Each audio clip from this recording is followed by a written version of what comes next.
Human trafficking is a global epidemic, yet a vastly underreported crime. It happens 24 hours a day, 7 days a week. It hides in plain sight, and it's happening near you.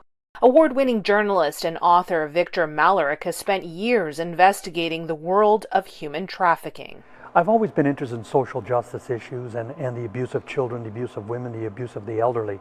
When I heard about this issue, I didn't know how bad it was out there. And once I started investigating, I realized that this was a human rights crisis.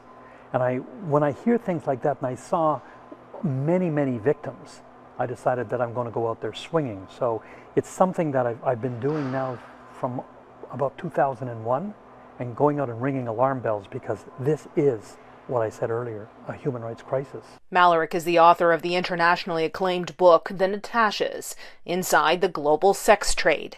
It details the tragic lives of women and girls trafficked into the worldwide flesh market.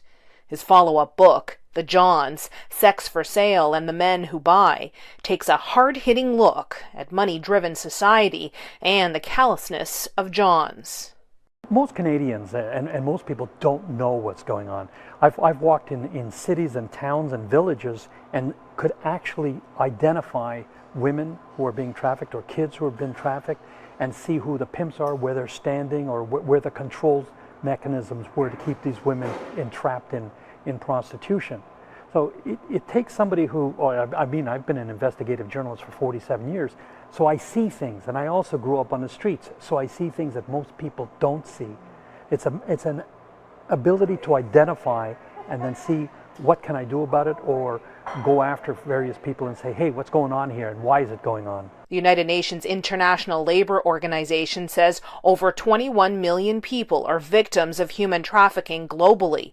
It's estimated over 5 million of them are forced into the sex trade. Here at home, according to the province, Ontario is a major centre for human trafficking in Canada, with about 2/3 of reported cases arising in Ontario. The 401 corridor plays a key role in how victims are moved from community to community. You know, people keep thinking trafficking is over there. Trafficking is in every town and every city in Canada. We have girls and young women who are being trafficked from New Brunswick into Quebec, Quebec into Ontario, Ontario and Quebec into Vancouver. But we also have them being trafficked into the United States, into New York, into Detroit, into Las Vegas. And we have all kinds of foreign women being trafficked into Canada, into the massage parlors and into the strip clubs. So we're not immune to it here. It is a serious issue in Canada as well as in the United States and everywhere else in the world. Human trafficking is big business. A report from the International Labour Organization says it earns profits of roughly $150 billion a year for traffickers. Because the John is responsible for all of this suffering. If it wasn't for men going out at night looking for paid sex, looking for a woman to rent her body or to abuse her body, none of this would be going on. This is the demand side of everything. The woman is the supply side, but if you had no demand, no MAN involved in this, you would not have a problem. Men are at the core of this whole issue. They are the ones who go out. They are the ones who have a choice. These women do not have a choice. The men have a choice to say, no, I'm not going to do this. The women have no choice to say, no, I'm not going to do this, because their pimp or the criminal element that is controlling them, or the brothel owners who are controlling them, will no doubt beat them or do whatever they do to get them to toe the line.